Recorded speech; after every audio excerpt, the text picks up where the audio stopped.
This week we have been talking about multiplying decimals. We have been modeling how to multiply decimals, and then we've also been using the standard algorithm to help us multiply decimals. Yesterday, on Wednesday, we modeled multiplying two decimals, and what we did there was this problem is 3/10 times 5/10. And so what we did was we shaded in 3/10 going across horizontally. We shaded in 5/10 going vertically. And then what we're looking for is the area where it overlaps. That is the answer to my multiplication problem. So if I counted those squares, there would be 15 squares in there. And each one of those squares represents 1/100th. So 15 of those is the same as 15/100ths. I also know with my area model that area equals length times width. And I know there are 5 units this way. And there are 3 units this way.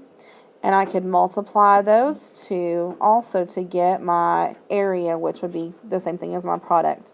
And again, those are hundredth squares, so it would be 15/100ths.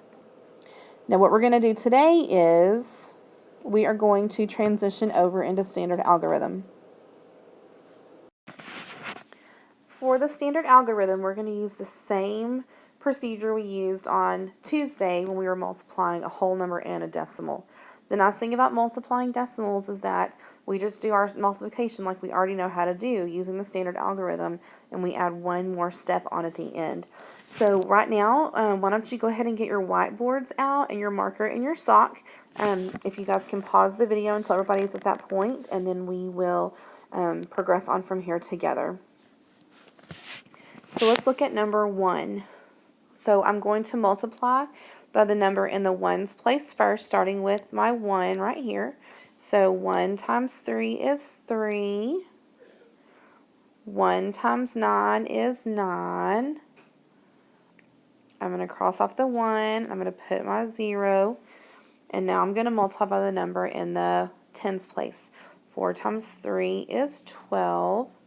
4 times 9 is 36, plus 1 more is 37. And now I'm going to add 3 plus 0 is 3. 9 plus 2 is 11. 7 plus 1 is 8. And 3 plus 0 is 3. Now what I'm going to do is I'm going to do the same thing we did multiplying a whole number in a decimal. I'm going to go back into my problem, and I'm going to see how many decimal places there are in my numbers. In 9 3/10, if I start with the decimal, there is 1 decimal place. And if I do the same thing for 4 1/10, there is 1 decimal place. So together I have 2 decimal places. So I'm going to come down to my product. I'm going to start at the right because that's where my decimal would be. If it's out of sight, it's to the right. And I'm going to hop over 2 times. And so my answer is 38 13/100ths. Okay, you can go ahead and erase your board. And let's go ahead and move on to number 2. If you on your board, you'll write 3 2/10 times 6/10, excuse me. We're going to be doing this problem right here. Okay, so we're going to do the same thing we just did on number 1. We're going to start multiplying by the number in the ones place. If you guys wanted to draw your turtle head on there, you can do that too. So we're going to multiply by the number in the next. So 6 times 2 is 12. Carry my 1, that is a 2 there. There it is. 6 times 3 is 18, plus 1 more is 19. Now, do I need to multiply by that 0? No, I don't. Okay, if I multiply 0 times 2, that's going to be 0, and 0 times 3 would be 0, so I don't even need to go to the problem of multiplying by that 0 because he's not trapped. So he's not going to be important to my problem. Now I want to go back up and I want to look and see how many decimal places there are in each number. So in 3 2/10 there is 1 decimal place. In 6/10 there is 1 decimal place. So I have a total of 2 decimal places. So I'm going to go to my answer. I'm going to start at the far right. I'm going to hop over 2 times. And my answer is 1 92/100. Okay, so go ahead and erase your board. And let's look at number 3 now.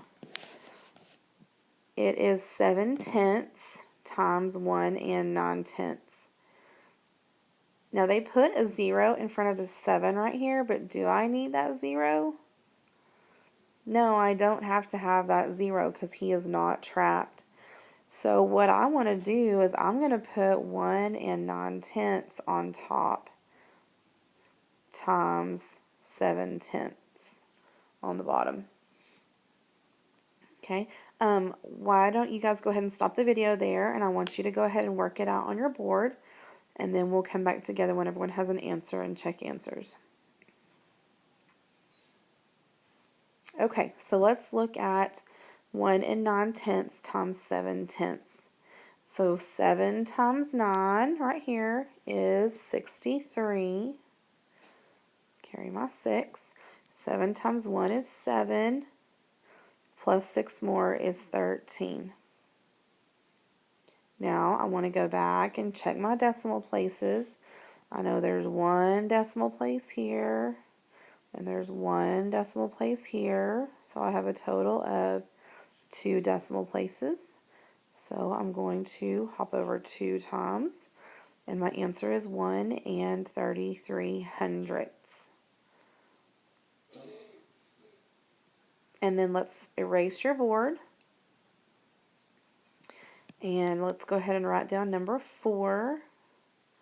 We have 12 6/10 times 2/10. And again, just like number 3, is this 0 necessary right here? No, it's not. Okay, it's holding a place, but it's not trapped, so we don't have to have it. So when I set my problem up, I'm going to say 12 6/10 times 2/10.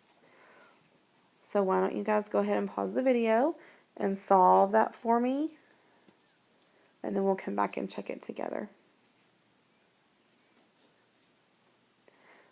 Okay, so let's check. 2 times 6 is 12. 2 times 2 is 4, plus 1 more is 5. And 2 times 1 is 2. My last step is to go back and check decimal places. There's 1 decimal place here, and there's 1 decimal place here. So I have a total of 2 decimal places. So I'm going to start to the right. I'm going to hop 2 times, and my answer is 2 52/100. Okay, you can go ahead and erase your board. The sub is going to pass out this practice paper to you, page 173, I believe. And what I want you to do is I want you to get with your elbow partner. And you and your elbow partner are going to do numbers 1 through 4. You can cross off 5 and 6. And then you can go back down to number 7 and start working through 7 through 18. Now, these problems have to do with money, which is the most common way that you guys know how to use decimals right now, is because all your money uses decimals. So it doesn't change the problems any. You're still going to multiply using standard algorithm, and you're still going to go back and count how many decimals are in the problem, and that's how many times you'll move the decimal over in your answer. So for the rest of class, you're going to work on 1 through 4, and then again 7 through 18. If you and your elbow partner happen to get through the front, then you can turn over on the back, and there's some word problems and some application problems on the back that you can work on.